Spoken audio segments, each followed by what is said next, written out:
आज आपण संक्रामक व्याधी इन्फेक्शियस डिसीजेस याबद्दल बघणार आहोत की ज्या साथी येत असतात. पूर्वी टायफॉइड, मलेरिया, कॉलरा याच्या खूप प्रमाणात साथी येत होत्या. आता त्या साथी कमी झालेल्या आहेत. मध्यंतरी डेंग्यूची खूप साथ होती. डेंग्यूच्या साथीचंही प्रमाण आता कमी झाले. कोविडची साथ आपण बघितलीच. तर हे सगळे जे आहेत रोग, ते सगळे संक्रामक व्याधी आहेत, इन्फेक्शियस डिसीजेस. तर संक्रामक व्याधी म्हणजे काय?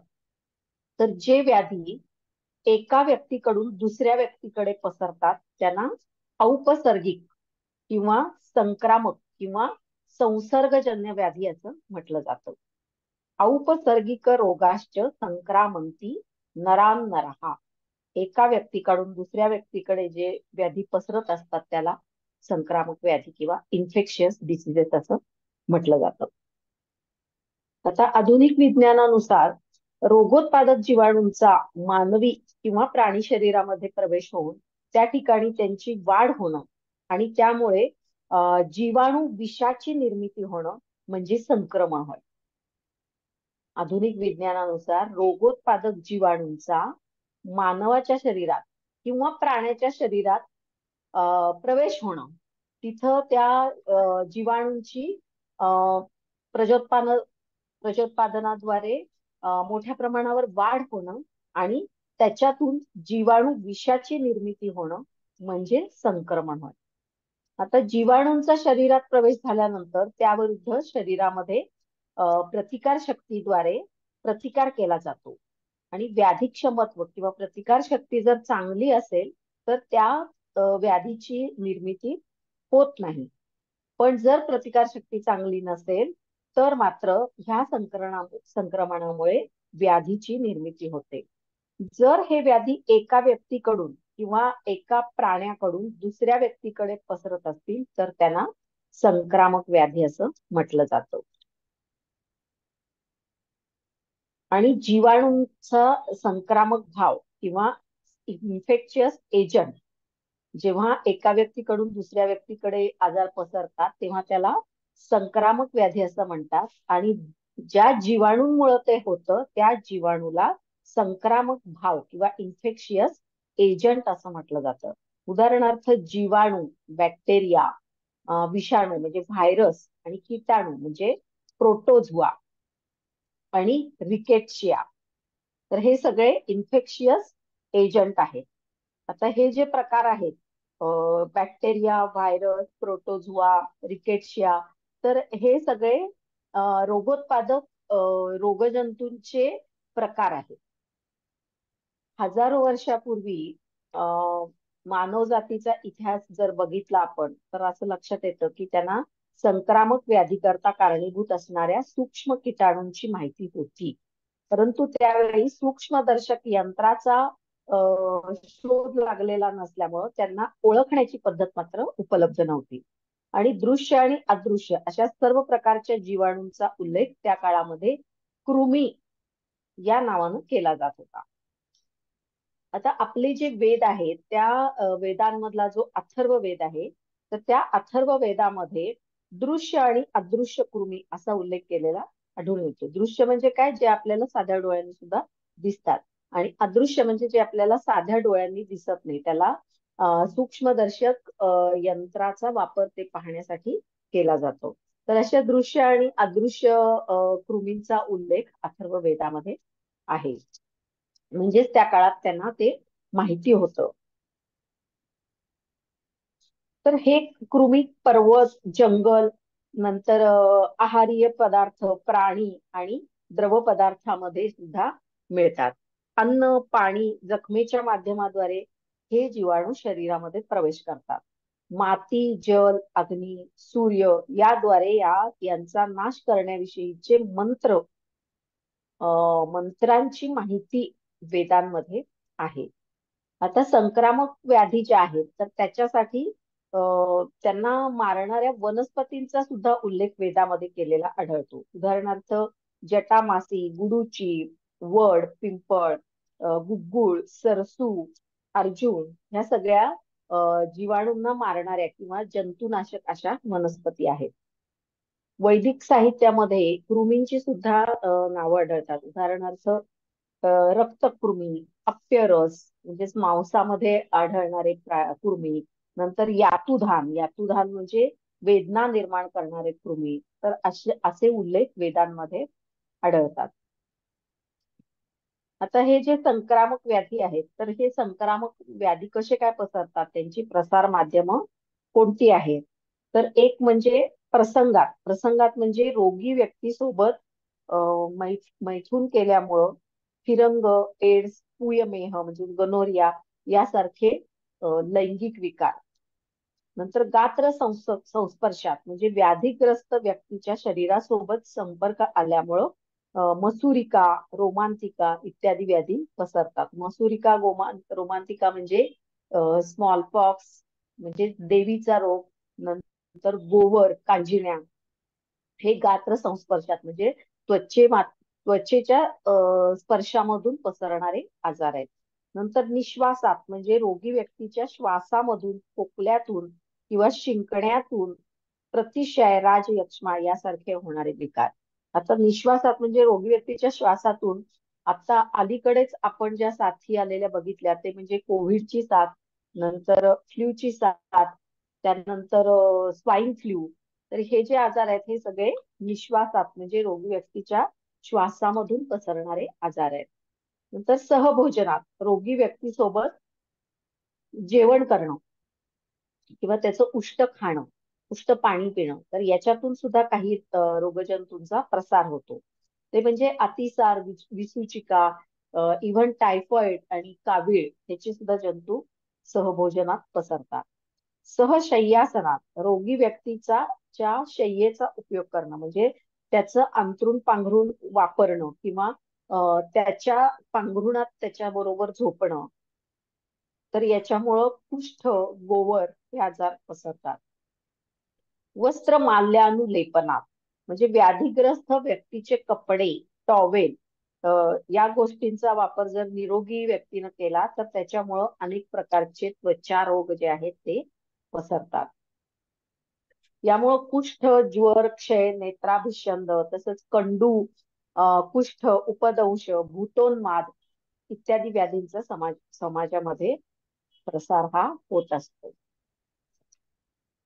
याशिवाय रसमार्ग त्वचा म्हणजे त्वचेवरील जखमांमधून सिफिलिस, गनोरिया सारख्या विकारांचे, शिवाय धनुर्वात, अँथ्रॅक्स, रेबीज या विकारांचे जीवाणू रसमार्गाद्वारे शरीरामध्ये प्रवेश करत असतात. रसमार्ग म्हणजे काय?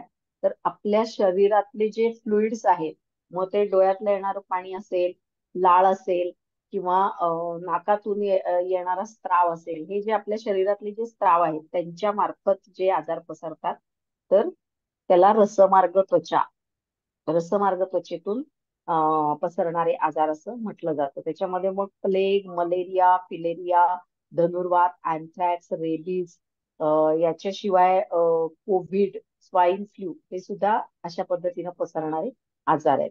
नंतर श्वासमार्ग, वायू प्रदूषणाद्वारे जर वायूमध्ये, हवेमध्ये जर काही जंतू असतील तर ते श्वासामार्फत आपल्या शरीरात जातात आणि त्यामुळं अनेक रोगांचा प्रसार होत असतो. उदाहरणार्थ रोहिणी, गोवर, टांग्या खोकला, प्रतिशाय, राजयक्ष्मा इत्यादी. नंतर मुखाद्वारे म्हणजे मुखाद्वारे जेव्हा आपण दूषित अन्न किंवा दूषित जल आपल्या शरीरामध्ये घेतो, त्यावेळी ते जर कॉन्टॅमिनेटेड असेल किंवा दूषित असेल तर त्याच्यामुळं अतिसार, प्रवाहिका, टायफॉइड, कावीळ या रोगांचा प्रसार होतो. कोलायटिस सुद्धा त्यामार्फतच होत असतो. नंतर संक्रमणाचे मार्ग, मोड ऑफ ट्रान्समिशन, कोणत्या कोणत्या पद्धतीनं या व्याधींचा प्रसार होतो? तर आधुनिक शास्त्रानुसार संक्रामक व्याधींचा प्रसार हा 2 मार्गाने होत असतो. एक म्हणजे प्रत्यक्ष संक्रमण आणि दुसरं अप्रत्यक्ष संक्रमण. आता प्रत्यक्ष संक्रमण जे आहे त्याच्यामध्ये अनेक माध्यम आहेत. प्रत्यक्ष संक्रमण हे अनेक माध्यमांद्वारे होतं. त्यातलं म्हणजे प्रत्यक्ष संपर्क जो आहे, यामध्ये प्रत्यक्ष संपर्कामुळे व्याधीचा प्रसार होतो. म्हणजे त्वचेचा प्रत्यक्ष संपर्क, चुंबन, लैंगिक संबंध यामुळे लैंगिक विकार होतात. नंतर एड्स, कुष्ठरोग हे सुद्धा प्रत्यक्ष संपर्कामुळे होणारे आजार आहेत. नंतर आचार्य सुश्रुतांनी जे काही वर्णन केले म्हणजे प्रसंगात, गात्र संस्पर्शात या कारणांचा सुद्धा प्रत्यक्ष संपर्क ह्या माध्यमाचा अंतर्भाव होतो. नंतर प्रत्यक्ष संक्रमण अजून कशामुळे होतं तर बिंदू क्षेपोत्सर्ग किंवा तुषार संसर्ग त्यालाच ड्रॉपलेट इन्फेक्शन असं म्हणतात. की जेव्हा आपण शिंकतो किंवा जोरात उच्छ्वास टाकतो किंवा बोलतो किंवा खोकतो त्यावेळी आपल्या तोंडातले आणि नाकातले जे स्त्राव आहेत त्याचे अत्यंत बारीक बारीक बिंदू हे बाहेर पडत असतात. आणि जेव्हा रोगी व्यक्ती असं करतो त्यावेळी त्याच्या ड्रॉपलेट्स मध्ये किंवा त्याच्या नाकातून आणि तोंडातून बाहेर पडणाऱ्या तुषारांमध्ये रोगजंतू मोठ्या प्रमाणात असतात. आणि ते जर समोरच्या व्यक्तीच्या शरीरामध्ये जर गेले तर त्याच्यामुळं व्याधीचं संक्रमण होतं. त्याला ड्रॉपलेट इन्फेक्शन असं म्हटलं जातं. आता याच्यामुळे होणारे आजार कोणते आहेत तर प्रतिशाय, श्वाससंस्थेचे विकार, रोहिणी, टांग्या खोकला, क्षयरोग, गोवर, सार्स यासारख्या व्याधींचा प्रसार ड्रॉपलेट इन्फेक्शन पद्धतीनं होत असतो. नंतर संसर्गिक मातीचा स्पर्श म्हणजे कॉन्टॅक्ट विथ इन्फेक्टेड सॉइल म्हणजे ज्या मातीमध्ये रोगकारक जीवाणू आहेत अशा मातीच्या संसर्गामुळे सुद्धा आजार हे होत असतात. त्याच्यामध्ये धनुर्वात आणि जंत वेगवेगळ्या प्रकारचे जे पोटात जंत होतात ते जंत आणि हुकवर्म यासारख्या व्याधींचा प्रसार हा संसर्गित मातीच्या स्पर्शाने होतो. म्हणून जर कुठल्याही प्रकारची जखम झाली आणि त्याच्यामध्ये जर माती गेलेली असेल किंवा लोखंडी गंजलेल्या एखाद्या लोखंडामुळे जर जखम झाली असेल तर आपण त्याला लगेच धनुर्वाताची लस देत असतो. नंतर त्वचा आणि श्लेष्मल कला यांच्या माध्यद्वारे म्हणजे त्वचा आणि श्लेष्मल कला म्हणजे काय तर आपलं जे अंतस्त्वचा आहे म्हणजे नाक, कान, घसा, तोंड याच्या आतली जे अंतस्त्वचा आहे त्यांच्या माध्यमातून पण जंतू संसर्ग हा होत असतो. याशिवाय श्वानदंशामुळे रेबीज होतो. संक्रमित सुया जर वापरल्या गेल्या म्हणजे एका पेशंटला आम्ही इंजेक्शन दिलं आणि त्याच सुईनं जर दुसऱ्या पेशंटला इंजेक्शन दिलं तर त्याद्वारे सुद्धा संसर्ग हा होत असतो. त्याच्यामुळं एड्स, हिपॅटायटिस बी यासारखे आजार होऊ शकतात. नंतर गर्भाद्वारे ट्रान्सप्लासेंटल किंवा व्हर्टिकल ट्रान्समिशन गर्भाद्वारे सुद्धा जंतू संसर्ग हा होऊ शकतो.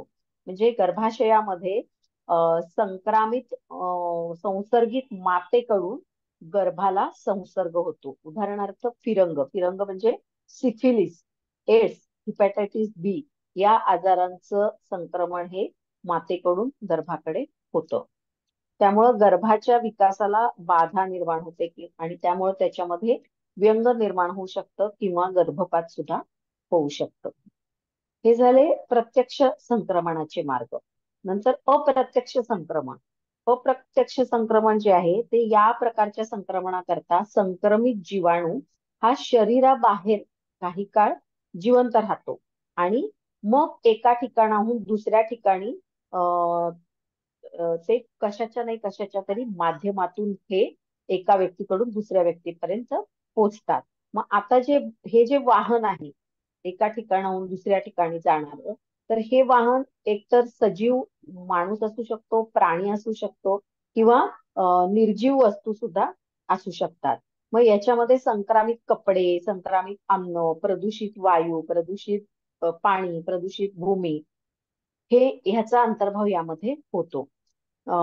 तर जंतू, कीटक ही सजीव वाहनं आहेत. जंतू, कीटक म्हणजे आता प्लेगच्या जंतूंचा प्रसार हा उंदरांमार्फत होतो किंवा गायी, म्हशी, पाळीव प्राणी यांच्या मार्फत रिकेट्शियल फिवरचा प्रसार होतो.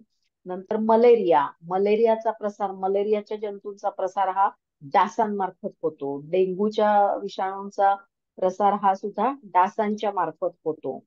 तर अशा प्रकारे या सजीव वाहनं जी असतात त्याला रोगवाहक असं म्हटलं जातं. तर अप्रत्यक्ष संक्रमणामध्ये वाहनाद्वारे, कीटकाद्वारे, वायूद्वारे असा प्रसार हा होत असतो. आता वाहनाद्वारे प्रसार म्हणजे व्हेइकल बॉर्न ट्रान्समिशन, यामध्ये मुख्यतः पाणी, दूध, अन्न, बर्फ, रक्त यांचा समावेश होतो. यापैकी पाणी आणि अन्न हे प्रमुख आहेत, कारण यांचा उपयोग सगळेच जण करतात. त्याच्यामुळं विसूचिका, अतिसार, बालपक्षाघात, हिपॅटायटिस ए, आंत्रज्वर, अन्नविषबाधा यासारखे विकार होतात. आणि रक्ताच्या माध्यमातून हिपॅटायटिस बी आणि फिरंग आणि एड्स हे आजार होतात. रक्ताच्या म्हणजे ज्यावेळी आपण एखाद्याला खूप रक्तस्राव झाला किंवा सिव्हिअर अॅनिमिया असेल तर त्याला आपण वरून रक्त देतो. आणि चुकून जर एखाद्या असे आजार असणाऱ्या व्यक्तीचं रक्त जर त्याला दिलं गेलं तर त्याला ते आजार होणार. नंतर दुसरं प्रसार होतो ते म्हणजे कीटकाद्वारे. आता चावणारे आणि न चावणारे अशा दोन्ही कीटकांद्वारे याचा प्रसार हा होत असतो. कीटक म्हणजे डास, माशा, झुरळ यांच्याद्वारे होतो तो प्रसार. नंतर यांत्रिक किंवा निष्क्रिय प्रसार म्हणजे यामध्ये कीटक आपल्या माध्यमातून जीवाणूंना एका ठिकाणाहून दुसऱ्या ठिकाणी घेऊन जातात. उदाहरणार्थ माशी. माशी एखाद्या अशा जखमेवर वगैरे बसते.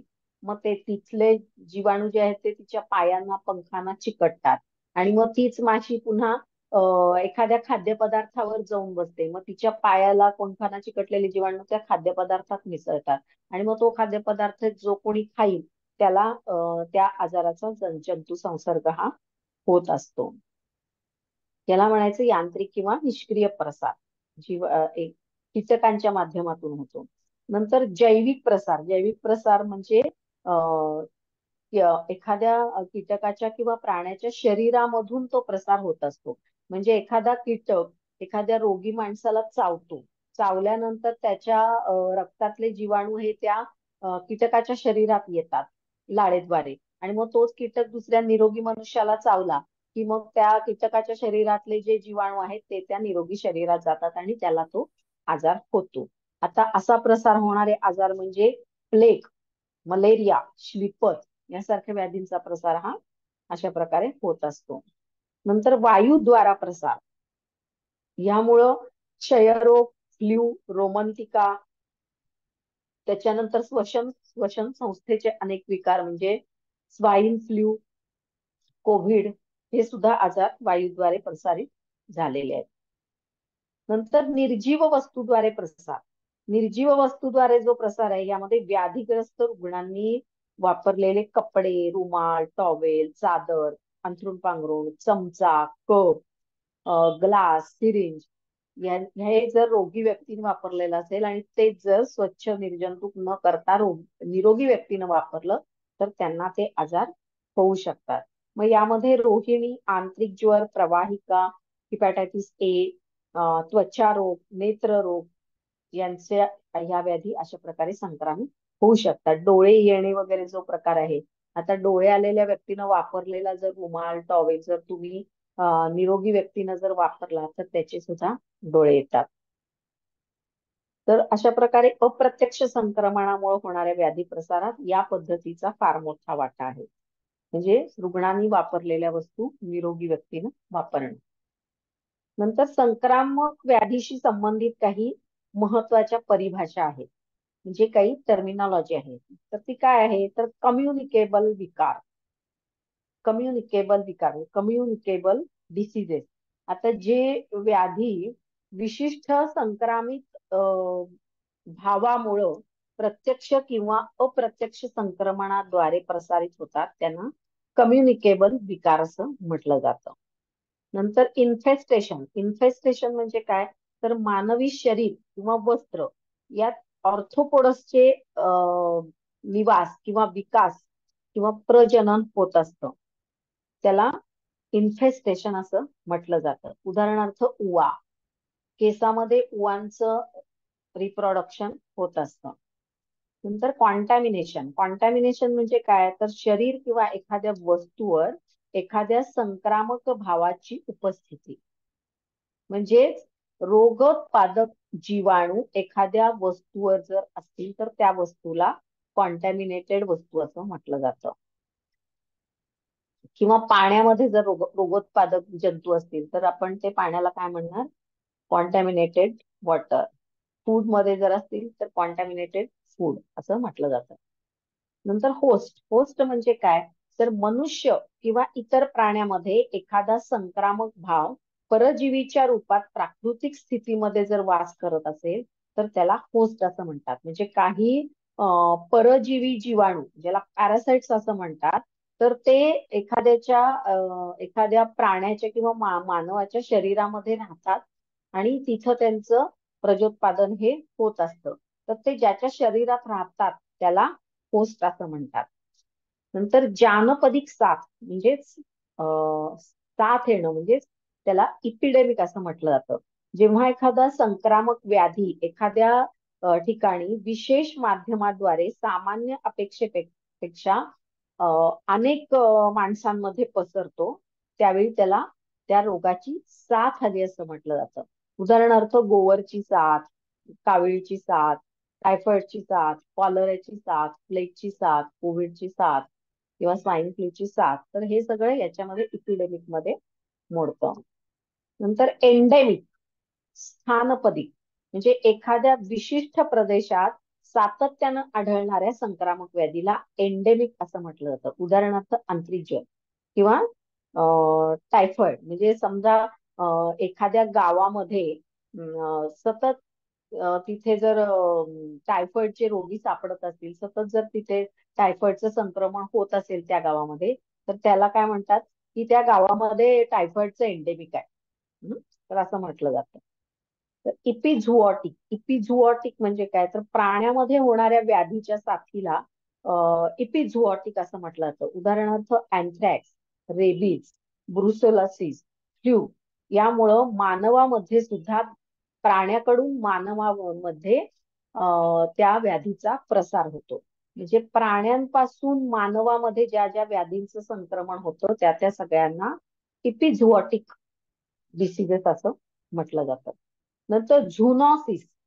झुनॉसिस म्हणजे काय? तर एखाद्या संक्रमणाचे किंवा संक्रामक व्याधीचे नैसर्गिक परिस्थितीत प्राण्यापासून मनुष्यामध्ये प्रसारित होण्याला झुनॉसिस असं म्हटलं जातं. नंतर विकिरणपदी म्हणजे स्पोरॅडिक. एखादा व्याधी अनियमितपणे वेळोवेळी फार कमी प्रमाणात आढळतो, त्याला स्पोरॅडिक असं म्हणतात. उदाहरणार्थ धनुर्वात किंवा पोलिओ. नंतर पॅन्डेमिक म्हणजे एखाद्या संक्रामक व्याधीची संपूर्ण देशामध्ये किंवा पूर्ण जगामध्ये जेव्हा साथ झालेली असते त्यावेळी त्याला पॅन्डेमिक असं म्हणतात. उदाहरणार्थ स्वाईन फ्लू, विसूचिका, सार्स आणि आता अलीकडेच आपण बघितलेला कोविड. नंतर कॉन्टॅजिऑन म्हणजे संक्रमणाचं जे माध्यम आहे त्याला कॉन्टॅजिऑन असं म्हटलं जातं. त्यानंतर संक्रामक जीवाणू. संक्रामक जीवाणू हे विभिन्न प्रकारचे असतात. ज्या जीवाणूंच्या संक्रमणामुळं व्याधी होतात त्याला संक्रामक जीवाणू असं म्हणतात. आता हे जे संक्रामक जीवाणू आहेत ते अनेक प्रकारचे आहेत. मग त्यामध्ये बॅक्टेरिया आहेत, प्रोटोझुआ आहेत, रिकेट्शिया आहेत, विषाणू म्हणजे व्हायरस आहेत. तर हे 4 प्रकारचे संक्रामक जीवाणू असतात. बॅक्टेरिया, व्हायरस, प्रोटोझुआ आणि रिकेट्शिया. त्यानंतर संचय काळ, इन्क्युबेशन पिरियड म्हणजे संक्रमण झाल्यापासून व्याधीची लक्षणं दिसेपर्यंतचा मधला जो काळ असतो त्याला इन्क्युबेशन पिरियड असं म्हणतात. आणि ह्या काळामध्ये जीवाणू आणि त्यांचं विष शरीरामध्ये साठत असतं आणि एका लिमिटच्या बाहेर ज्यावेळी तो संचय पोचतो त्यावेळी मग व्याधीची लक्षणं ही निर्माण व्हायला लागतात. आणि हे आवश्यक मात्रेत संचित झाल्याबरोबर व्याधीची लक्षणं दिसू लागतात. प्रत्येक व्याधीचा हा जो इन्क्युबेशन पिरियड आहे हा निश्चित असतो आणि संचय काळ हा अनेक गोष्टींवर अवलंबून असतो. म्हणजे संक्रमणाच्या वेळी शरीरामध्ये पडणारी विषाची मात्रा, नंतर रोग्याची प्रतिकार शक्ती आणि संक्रामक जीवाणूंची संख्या किंवा त्यांची प्रबलता याच्यावर हा इन्क्युबेशन पिरियड अवलंबून असतो. आता संक्रामक काळ किंवा इन्फेक्टिव्ह पिरियड म्हणजे काय, तर व्याधीपासून मुक्त झाल्यानंतर सुद्धा काही काळपर्यंत त्या व्याधीचे जीवाणू रोग्याच्या शरीरामध्ये असतात आणि ते मलमूत्राद्वारे बाहेर पडत असतात. आणि जीवाणू बाहेर पडण्याचा जो काळ आहे त्याला संक्रामक काळ असं म्हटलं जातं. या अवधीमध्ये त्या रोग्याला इतर स्वस्थ व्यक्तींपासून दूर ठेवायला पाहिजे, नाहीतर त्याच्यापासून इतर लोकांना संक्रमण हे होऊ शकतं. नंतर आता हे जे संक्रमण होतंय व्याधींचं, तर त्याच्यावर नियंत्रण कसं ठेवायचं किंवा त्याचा प्रतिबंध हा कसा करायचा, तर एखादी व्यक्ती संक्रमणग्रस्त झाली तर ते संक्रमण त्या व्यक्तीपुरतच मर्यादित ठेवून इतर व्यक्तींमध्ये त्याचा प्रसार होऊ न देणं हा ह्या नियंत्रणाचा मुख्य उद्देश असतो. आणि हे काम एका व्यक्तीचं नसून त्यामध्ये सर्व व्यक्तींचं सहकार्य हे आवश्यक असतं. आणि याच्यासाठी म्हणून आरोग्य शिक्षणाच्या द्वारे सर्व जनतेला याविषयी जागरूक करणं हे आवश्यक आहे. आता संक्रामक व्याधींची उत्पत्ती, त्यानंतर त्याचा प्रसार, त्याची लक्षणं आणि प्रतिबंधाविषयीची माहिती शाळेतील मुलांना पुस्तकं, पत्रकं, आकाशवाणी, दूरदर्शन त्याच्यावर व्याख्यान आयोजित करणं या मार्फत सगळ्यांना आरोग्य शिक्षण हे देणं आवश्यक आहे. कारण जनतेच्या सहकार्याशिवाय संक्रमण रोखणं हे अशक्य आहे. आणि ते जर रोखायचं असेल तर त्यांना शिक्षण देणं हे आवश्यक आहे. याशिवाय आणखी काय करायला पाहिजे नियंत्रणासाठी, तर त्वरित निदान केलं पाहिजे.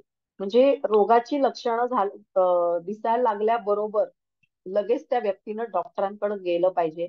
आणि डॉक्टरांनी पण व्यवस्थित तपासणी करून त्याच्या रक्तलघवी तपासणी करून त्या रोगाचं निदान ताबडतोब हे केलं पाहिजे. म्हणजे मग त्याचं प्रतिबंध किंवा त्याच्यावर चिकित्सा ही त्वरित केली जाईल आणि त्याच्यापासून इतरांना संक्रमण होण्यावर नियंत्रण बसेल. नंतर विज्ञप्ती म्हणजे अधिसूचना, नोटिफिकेशन. आता जेव्हा गावामध्ये संक्रामक व्याधीचा एखादा रोगी आढळतो त्यावेळी त्याच्याविषयीची माहिती त्वरित आरोग्य खात्यातील योग्य त्या अधिकाऱ्याला देणं आवश्यक आहे. यालाच विज्ञप्ती असं म्हणतात. तर असं जर लगेचच आरोग्य खात्याला जर ती सूचना मिळाली तर काय होईल, तर व्याधी कुठल्या भागात सुरू झालाय ते कळतं. नंतर व्याधीग्रस्त व्यक्तीला आयसोलेशन मध्ये म्हणजे सेपरेट वेगळं ठेवता येतं. त्या परिसरातल्या इतर लोकांना त्याचा त्रास होऊ नये किंवा ते व्याधी होऊ नयेत म्हणून त्यांना त्याच्याबद्दलची प्रतिबंधक आपल्याला लस देता येते. नंतर व्याधीचा प्रसार जर जास्त प्रमाणात असेल तर त्या शहरातील दूध, पाणी, खाद्यपदार्थांची तपासणी केली जाते आणि त्यांच्या पुरवठ्यावर तसेच विक्रीवर निर्बंध टाकता येतात. शाळा, महाविद्यालय, नाट्यगृह, चित्रपटगृह इत्यादी ठिकाणी म्हणजे गर्दीच्या ठिकाणी आवश्यकता असल्यास ती गर्दीची ठिकाणं बंद करता येतात. आपण कोविडमध्ये काय केलं, लॉकडाऊन केलं. लॉकडाऊन म्हणजे काय केलं, तर लोकांना एकत्र येण्यापासून आपण रोखलं. त्यामुळे एका व्यक्तीकडून दुसऱ्या व्यक्तीकडे होणारा प्रसार आपण टाळू शकलो. आंतरराष्ट्रीय स्तरावर प्लेग, कॉलरा, पित्तज्वर या 3 व्याधींची सूचना संघटनेला द्यावी लागते. जागतिक आरोग्य संघटनेला द्यावी लागते. तिसरं म्हणजे पृथक्करण म्हणजे अलगीकरण, आयसोलेशन. म्हणजे जसं कोविड झालेल्या माणसाला आपण वेगळं ठेवायचो इतर लोकांपासून, आयसोलेशन मध्ये ठेवायचो जेणेकरून त्या व्यक्तीपासून इतरांना तो रोग होऊ नये, त्यालाच म्हणतात पृथक्करण. नंतर घरामध्ये रोग्यास वेगळं ठेवणं म्हणजे प्रायव्हेट आयसोलेशन.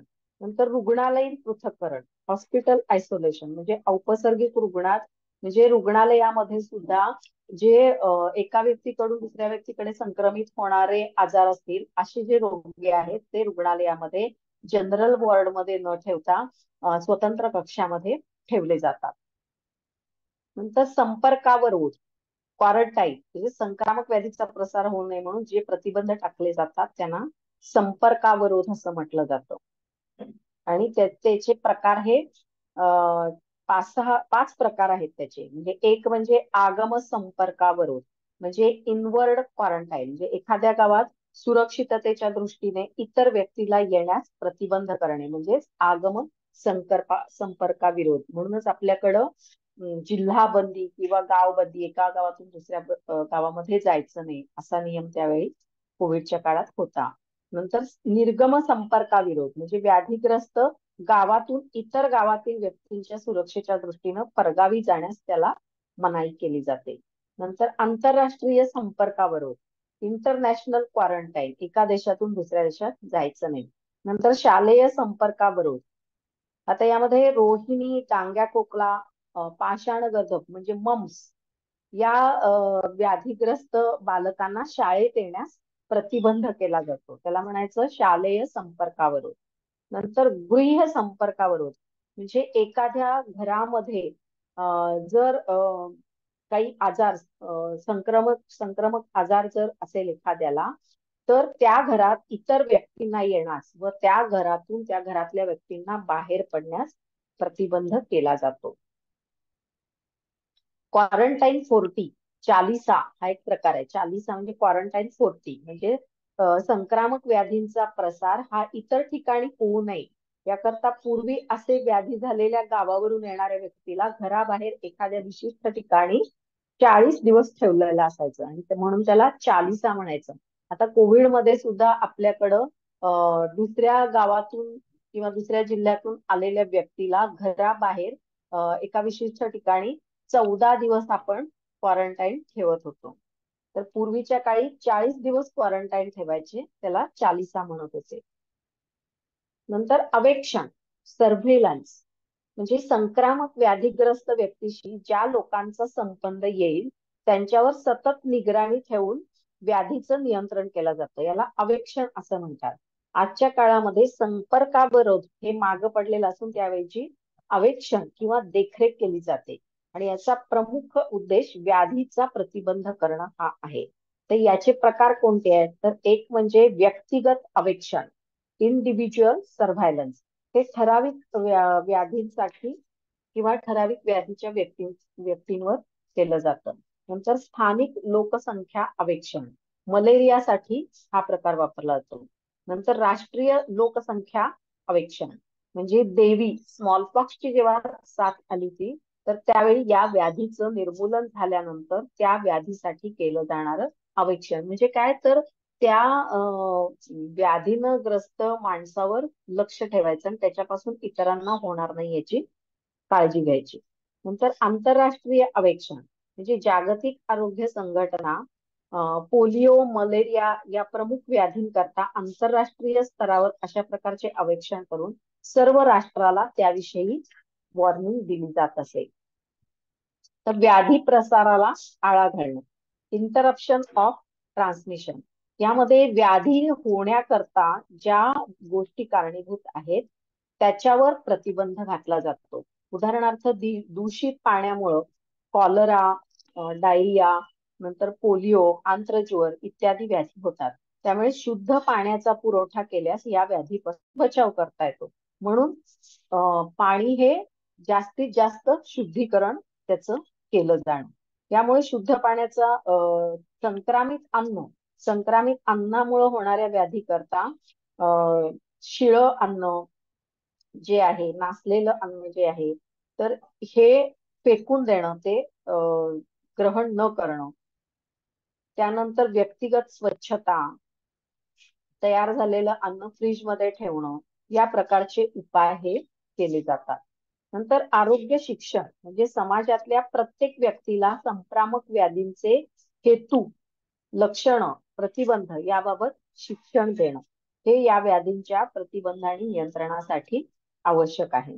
यामध्ये परिसराची स्वच्छता, योग्य सवयी, व्यक्तिगत स्वच्छता, आहार याविषयी मार्गदर्शन केलं जातं आणि याकरता समाजातल्या प्रत्येक व्यक्तीचं सहकार्य हे आवश्यक असतं. नंतर विसंक्रमण, डिसइन्फेक्शन, औपसर्गिक व्याधींच्या जीवाणूंचा नाश करण्याच्या पद्धतीला विसंक्रमण असं म्हणतात. म्हणजे आपल्याकडं कसं आहे की ज्या भागात एखादा कोविडचा पेशंट सापडायचा त्या भागात सगळीकडं सॅनिटायझेशन केलं जायचं, सॅनिटायझर फवारलं जायचं. तर हे काय आहे, तर हे डिसइन्फेक्शनचा प्रकार आहे, विसंक्रमणाचा. तर जे द्रव्य व्याधी प्रसारक जीवाणूंना नष्ट करतं त्यांना विसंक्रामक असं म्हटलं जातं. मग त्याचे काय काही प्रकार आहेत त्यामध्ये. एक पूतिरोधी म्हणजे अँटीसेप्टिक, म्हणजे सूक्ष्म जीवाणूंच्या वाढीला आणि प्रसाराला आळा घालणाऱ्या द्रव्यांना अँटीसेप्टिक किंवा पूतिरोधी असं म्हटलं जातं. सर्व विसंक्रामक द्रव्य हे पूतिरोधनाचं कार्य अल्पमात्रेत का होईना करत असतात, परंतु पूतिरोधी हे विसंक्रामक कार्य करत नाहीत. म्हणजे ते पूर्णपणे त्या जीवाणूंचा नाश करत नाहीत, पण त्यांच्या प्रसाराला आळा घालतात. त्यानंतर दुर्गंधहर डिओडरंट्स, म्हणजे दुर्गंध नाश करणाऱ्या द्रव्यांना दुर्गंधहर असं म्हटलं जातं. त्याच्यामध्ये मग डेटॉल आलं, नंतर आपण घरी वापरतो ते फिनेल आलं, फॉर्मॅलिन आलं. तर ही द्रव्ये दुर्गंधी दूर करतात किंवा यांच्या उग्र दुर्गंधामुळे इतर दुर्गंधी आपल्याला जाणवत नाही. नंतर बॅक्टेरोस्टॅटिक, म्हणजे जी द्रव्य पूर्णपणे जीवाणूंना नष्ट करू शकत नाहीत, पण त्यांची वाढ रोखू शकतात, अशा द्रव्यांना बॅक्टेरोस्टॅटिक असं म्हणतात. आता डिसइन्फेक्शन म्हणजे जीवाणूंचा नाश करणं, जीवाणू नाशक.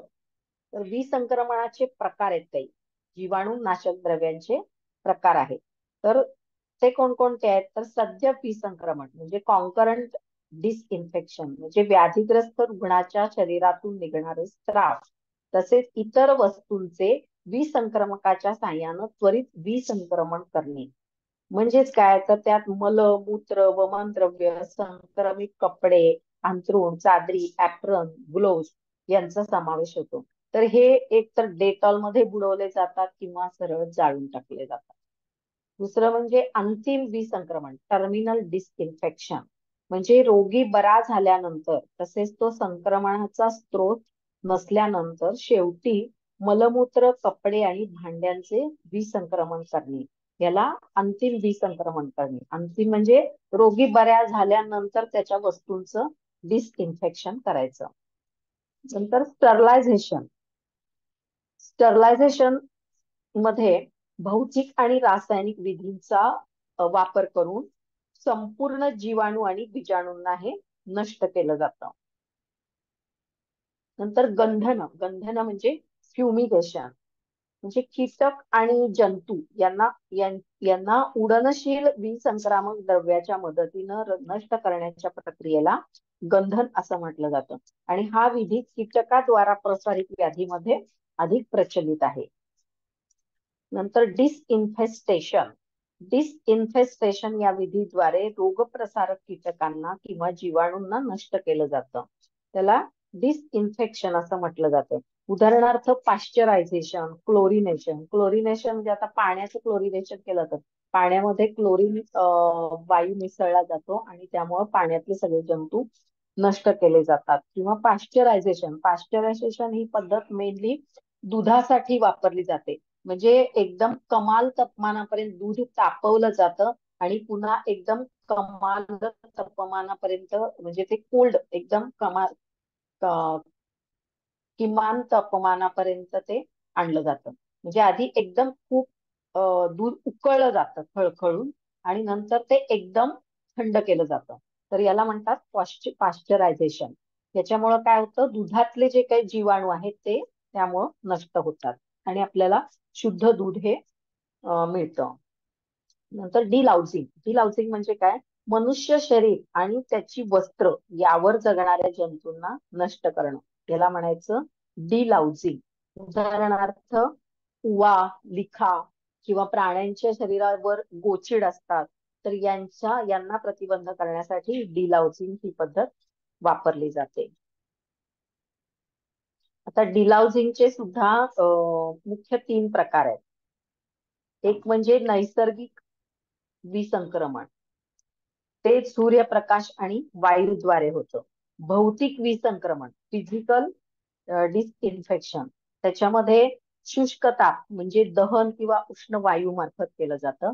आर्द्र ताप म्हणजे उकळणं किंवा वाफवणं त्याद्वारे केलं जातं. आणि तिसरं म्हणजे विकिरण म्हणजेच रेडिएशन. तर अयनकारी विकिरण म्हणजे आयोनायझिंग रेडिएशन आणि नील लोहितातीत किरणद्वारे म्हणजे अल्ट्राव्हायोलेट रेडिएशन या पद्धतीने विकिरण डिसइन्फेक्शन हे केलं जातं. नंतर रासायनिक विसंक्रमण म्हणजेच केमिकल डिसइन्फेक्शन. तर याच्यामध्ये घन, द्रव आणि वायू 3 प्रकारे केलं जातं. घन म्हणजे चुना, ब्लिचिंग पावडर, पोटॅशियम परमॅंगनेट यांचा वापर करून घन विसंक्रमण केलं जातं. नंतर द्रव मध्ये फॉर्मॅलिन, फिनेल, क्रेसॉल, लायसॉल, डेटॉल या द्रव पदार्थांमधून या द्रव पदार्थांचा वापर करून विसंक्रमण केलं जातं. आणि वायूमध्ये फार्माल्डिहाइड. फार्माल्डिहाइड हा वायू जर खोलीमध्ये पसरवला तर खोलीमध्ये जेवढे जेवढे जीवाणू, विषाणू जे काय आहेत, कीटक आहेत, ते सगळे त्यानं फार्माल्डिहाइडनं मरतात.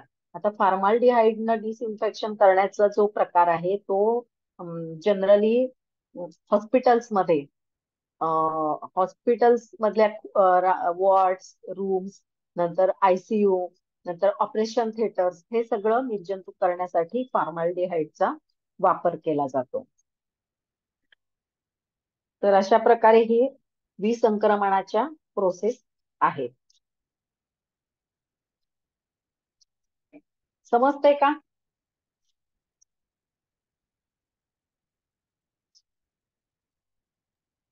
हो खूप मॅडम. डिटेलमध्ये हे खूप डिटेलमध्ये नाहीये.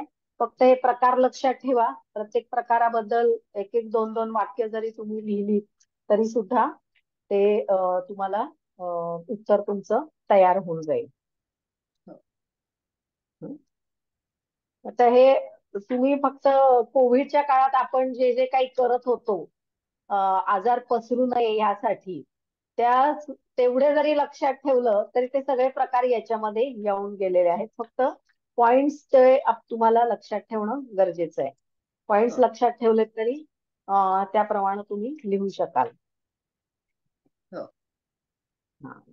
तर आता जे काही व्याधी क्षमत्व जे आहे तर त्याबद्दल आपण बघूया. व्याधी क्षमत्व म्हणजे काय? तर प्रतिकार शक्ती. व्याधी क्षमत्व म्हणजे प्रतिकार शक्ती. बहुतांश व्यक्तींच्या जीवनामध्ये रोगाणूंशी संबंध प्रस्थापित होण्याचे असंख्य प्रकार येत असतात. म्हणजे प्रत्येकाला कसलं नाही कसलं इन्फेक्शन अधूनमधून हे होतच असतं. परंतु प्रत्येक वेळी काय त्या व्यक्तीला ते रोग होतात का? नाही होत. प्रत्येक व्यक्तीला ते रोग होत नाही. आता क्षयरोगाचे जे जंतू आहेत ते आपल्या सगळ्यांच्या संपर्कात येत असतात. पण सगळ्यांना क्षयरोग होतो का? नाही होत. त्याचं कारण असं आहे की ज्यांचं व्याधी क्षमत्व म्हणजे प्रतिकार शक्ती कमी आहे त्यांना आजार होतात. ज्यांचं व्याधी क्षमत्व जास्त आहे, चांगलं आहे, त्यांना ते जीवाणू संपर्कात येऊन सुद्धा ते व्याधी होत नाही. कारण त्या व्यक्तीमध्ये रोगप्रतिकारक शक्ती ही चांगली असते, त्यामुळे त्यांना ते आजार होत नाही. व्याधिक्षमत्वं नाम व्याधी बलविरोधित्वं व्याधुत्पाद प्रतिबंधकत्वम इति. म्हणजे व्याधी हेतू जीवाणू आणि विषाणूंचा शरीराशी संबंध प्रस्थापित झाल्यानंतर त्यांचे व्याधीमध्ये रूपांतर होऊ न देणाऱ्या तसेच व्याधी बलवान होऊ न देणाऱ्या शरीराच्या प्रयत्नाला किंवा स्वाभाविक शक्तीला व्याधी क्षमत्व किंवा रोग प्रतिकारक शक्ती किंवा रोग प्रतिकारक क्षमता असं म्हटलं जातं. तर ही जी व्याधी प्रतिकारक शक्ती आहे ही जर आपण चांगली ठेवली तर आपल्याला कुठल्याही प्रकारचे आजार सहजासहजी होऊ शकत नाही. आता व्याधी क्षमत्व आणि बल यांचा निकटचा संबंध आहे आणि चरक संहितेनुसार हे बल 3 प्रकारचे आहे. सहज, कालज आणि युक्तिकृत. सहज म्हणजे जे जन्मतःच उत्पन्न होणार किंवा जे जन्मतःच आपल्याला मिळालेलं असतं शारीरिक आणि मानसिक जे बल असतं त्याला सहज बल असं म्हटलं जातं. त्यामुळे जन्मतःच काही व्यक्ती बलवान असतात तर काही दुर्बल असतात आणि धातू वृद्धी जशी होईल तसं हे बल वाढत जातं. म्हणजे गर्भाधानाच्या वेळी पूर्वजन्मातील कर्मानुसार पंचमहाभूत आणि आत्मा यांच्या संयोगामुळे होणाऱ्या संतानोत्पत्तीमध्ये त्यानुसारच शारीरिक आणि मानसिक बल हे विद्यमान असतं. आता माता पित्यांचे आर्तव आणि शुक्र उत्तम असणं हा घटक सुद्धा सहज बल चांगलं राहण्याकरता कारणीभूत ठरतो. नंतर कालज बल. कालज बल हे ऋतू आणि वय यानुसार दोन प्रकारचं असतं. म्हणजे आदान कालामध्ये बल कमी होतं, विसर्ग कालामध्ये बल वाढतं. तसंच बाल्यावस्था, तारुण्यावस्था यामध्ये बल चांगलं असतं, वृद्धावस्थेमध्ये हे बल कमी होतं. नंतर युक्तिकृत बल म्हणजे हे बल उत्तम आहार विहार, रसायन वाजीकर द्रव्यांचं सेवन या सगळ्यामुळं आपण हे बल युक्तीनं वाढवू शकतो, म्हणून त्याला युक्तिकृत बल असं म्हटलं जातं.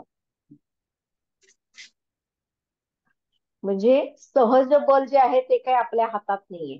कालज बल जे आहे तेही आपल्या हातात आहे. ते थोड्याफार प्रमाणात आपल्या हातात आहे. ऋतुचर्याचं जर आपण पालन केलं तर कालज बल सुद्धा काही प्रमाणात आपण मिळवू शकतो. पण युक्तिकृत बल जे आहे ते मात्र आपण स्वतः मिळवू शकतो. त्याच्यासाठी आहार उत्तम ठेवला पाहिजे, व्यायाम केला पाहिजे आणि रसायन वाजीकर द्रव्यांचं सेवन केलं पाहिजे. त्यामुळं आपल्याला युक्तिकृत बल हे चांगल्या प्रकारे मिळवता येतं.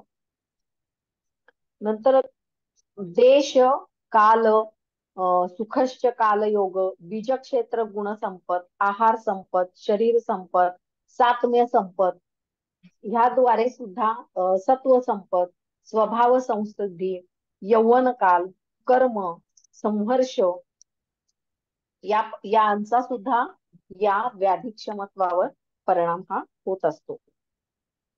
आता शरीर बलावरच प्रतिकार शक्ती सुद्धा अवलंबून असल्यामुळं शरीर बल उत्तम राहील याकडं प्रत्येक व्यक्तीनं लक्ष ठेवलं पाहिजे. म्हणून चरकाने जे अष्टौनिंदित पुरुषाचं वर्णन केलेलं आहे याच्यामध्ये दुर्बलत्व असल्यामुळं ही शरीर निंद्य मानलेली आहे. याच्यामध्ये व्याधी क्षमत्व हे अगदी अल्प प्रमाणात असतं आणि ही शरीर अंतःस्रावी ग्रंथींच्या क्रियेमध्ये विकृती निर्माण झाल्यामुळे उत्पन्न होतात. शरीरामध्ये शरीर प्रोटीन संघटनापेक्षा भिन्न प्रोटीन संघटनांचा प्रवेश झाला तर त्याला नष्ट करण्यासाठी जी शक्ती लावली जाते त्याला व्याधी क्षमत्व असं म्हटलं जातं. शरीरामध्ये शरीर प्रोटीन संघटनापेक्षा भिन्न प्रोटीन संघटनांचा प्रवेश झाला म्हणजे शरीरामधले जे प्रोटीन आहेत त्याच्या व्यतिरिक्त वेगळ्या प्रकारचे जर प्रोटीन आपल्या शरीरामध्ये प्रवेशित झाले तर त्यांना प्रतिबंध करण्यासाठी जी शक्ती लावली जाते त्याला व्याधी क्षमत्व असं म्हटलं जातं. आता देह धातू प्रत्यनिक, ऑटोजिन. देह धातू प्रत्यनिक म्हणजे काय? देह धातूंना विरोधी असलेली द्रव्य शरीरामध्ये प्रविष्ट झाल्यानंतर देह धातूकडून त्या द्रव्यांना विरोध केला जातो. म्हणजेच विरोधी धातू द्रव्यांच्या निर्मितीला उत्तेजित करणाऱ्या द्रव्यांना देह धातू प्रत्यनिक द्रव्य असं म्हटलं जातं. आणि ही द्रव्य शरीराकरता विजाती असतात. नंतर विरोधी धातू द्रव्य म्हणजे अँटीबॉडीज. देह धातू प्रत्यनिक द्रव्य शरीरामध्ये प्रविष्ट झाल्यानंतर त्यांना नष्ट करण्याकरता शरीरामध्ये जी द्रव्य उत्पन्न होतात त्यांना विरोधी धातू द्रव्य किंवा अँटीबॉडीज असं म्हटलं जातं. आणि ही द्रव्य देह धातू प्रत्यनिकामुळे होणारा हानिकारक प्रभाव जो आहे तो दूर करतात. म्हणजे आपल्या शरीरामध्ये जे काही जीवाणू प्रवेश करतात त्याला देह धातू प्रत्यनिक म्हणजेच अँटीजेन असं म्हटलं जातं. आणि त्यांना विरोध करण्यासाठी जी द्रव्य उत्पन्न होतात त्याला विरोधी धातू द्रव्य म्हणजेच अँटीबॉडीज असं म्हटलं जातं. आणि ही द्रव्य उत्पन्न करण्याची प्रक्रिया प्रामुख्यानं प्लीहा आणि लसिका ग्रंथी, स्प्लीन आणि लिम्फ ग्लँड्स यामध्ये होत असते. आणि रक्तद्रव्यांच्या प्रोटीन मध्ये एक प्रोटीन ग्लोब्युलिन असतो. आणि ग्लोब्युलिन नावाचा हा जो प्रोटीन असतो तो विरोधी धातू द्रव्यांची निर्मिती करतो म्हणजे अँटीबॉडीजची निर्मिती करतो. त्याला इम्युनोग्लोब्युलिन असं म्हटलं जातं. आणि याचे 5 प्रकार आहेत. इम्युनोग्लोब्युलिन जी, इम्युनोग्लोब्युलिन ए, इम्युनोग्लोब्युलिन एम, इम्युनोग्लोब्युलिन डी आणि इम्युनोग्लोब्युलिन ई असे 5 प्रकारचे अँटीबॉडीज आपल्या शरीरामध्ये तयार होत असतात. आणि हे जे इम्युनोग्लोबिन आहे ते विशिष्ट प्रकारच्या विरोधी द्रव्याची निर्मिती करतात. तर हे त्या त्या आजारांमध्ये त्या त्या इम्युनोग्लोबिनची निर्मिती होत असते. आता व्याधी क्षमत्व जे आहे ते दोन प्रकारचं आहे. एक म्हणजे स्वाभाविक किंवा नैसर्गिक आणि दुसरं अभ्यासज. आता स्वाभाविक किंवा नैसर्गिक जे आहे त्याच्यामध्ये जातीगत, वंशगत आणि व्यक्तिगत असे तीन प्रकार आहेत. आणि अभ्यासज व्याधी क्षमत्व जे आहे त्याच्यामध्ये सक्रिय आणि निष्क्रिय असे दोन प्रकार आहेत. आणि या दोन्हीमध्ये पुन्हा सहज आणि कृत्रिम, म्हणजे सक्रिय मध्ये सुद्धा सहज आणि कृत्रिम असे दोन प्रकार आहेत आणि निष्क्रिय मध्ये सुद्धा सहज आणि कृत्रिम असे दोन प्रकार आहेत. आता नैसर्गिक व्याधी क्षमत्व जे आहे ते शरीरामध्ये अनुवंशिकतेमुळे ही क्षमता जन्मापासूनच विद्यमान असते.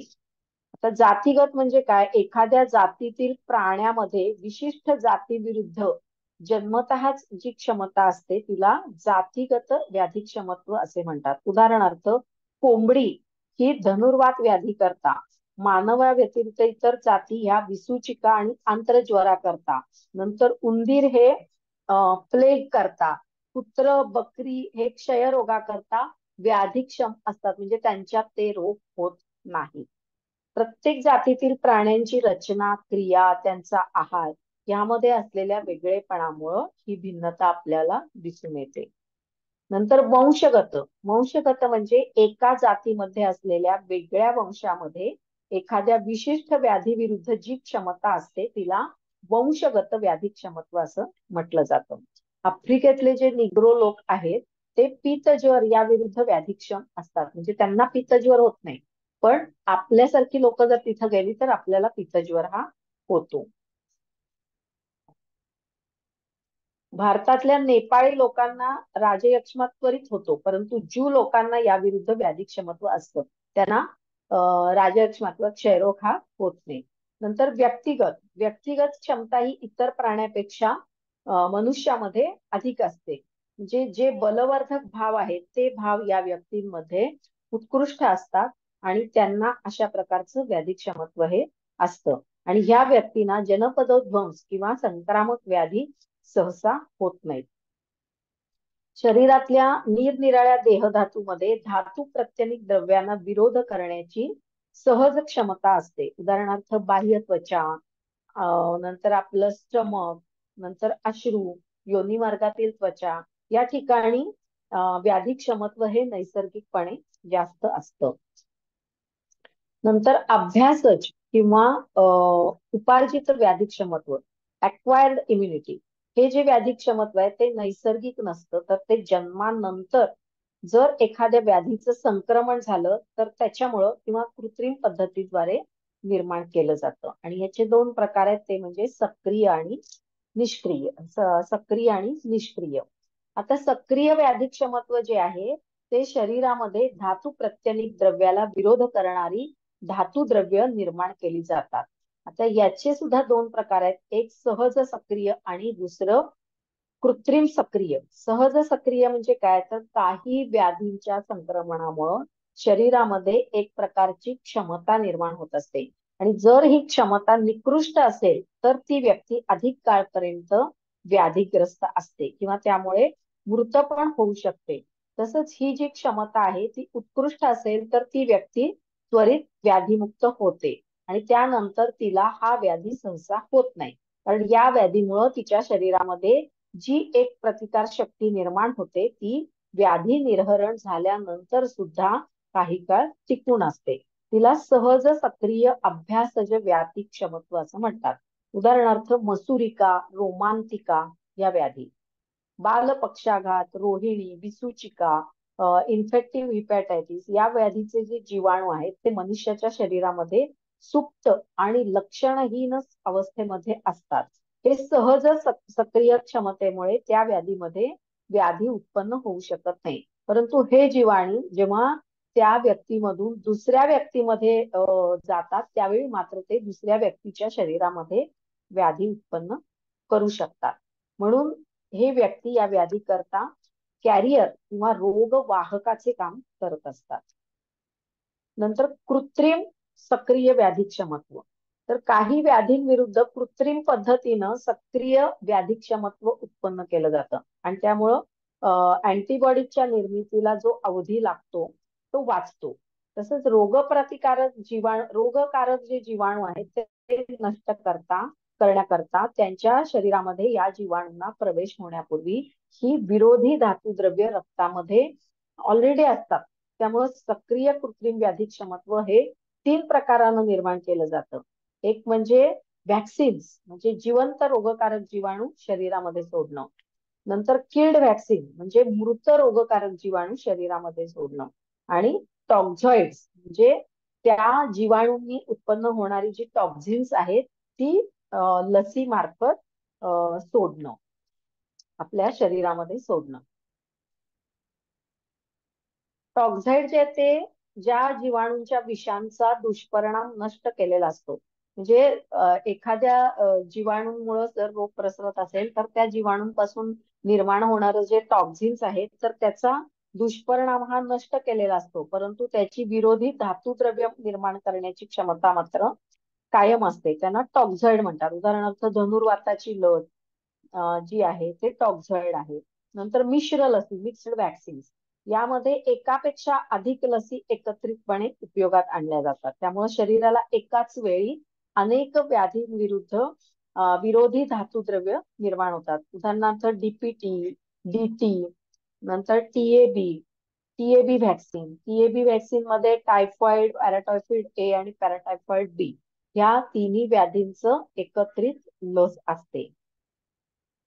आता आपलं जे राष्ट्रीय लसीकरण वेळापत्रक आहे त्यानुसार आपण आपल्या लहान मुलांना सर्व प्रकारच्या लसी या देत असतो आणि अशा जीवघेण्या आजारांपासून त्याचं आपण रक्षण करतो.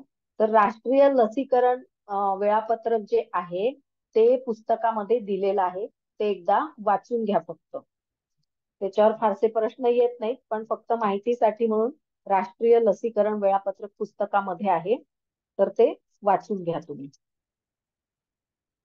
त्यानंतर प्राथमिक स्वास्थ्य किंवा प्राथमिक आरोग्य याच्यावर आपण पुढच्या लेक्चरला आपण बघूया, कारण तो एक महत्वाचा टॉपिक आहे. प्राथमिक आरोग्य स्वास्थ्य आणि राष्ट्रीय आरोग्य अभियान हे 2 महत्वाचे टॉपिक आपले राहिलेले आहेत.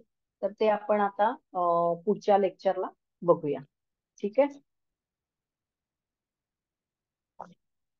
थोडं फास्ट होतंय पण आता त्याला काही इलाज नाही, कारण आपल्याकडे वेळ कमी आहे. म्हणून काही टॉपिक म्हणजे ज्याच्यात शिकवण्यासारखं काही नाहीये ते मी तुम्हाला वाचायला सांगते. ठीक आहे, मी आता लिव्ह होते. हो.